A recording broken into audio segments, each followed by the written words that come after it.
show you how I make pop songs. First, I always start with the drums.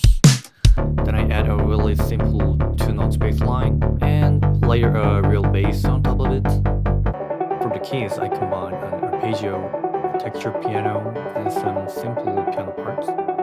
For the transitions, I used some classic risers, wet 808 clap, snare flan, and a time-stretched guitars. In this song, I really wanted to focus on 80s style guitar sound. I also added doubled acoustic guitars and some muted guitar parts. And I love this main guitar tone so much. Let's listen to how it all sounds together.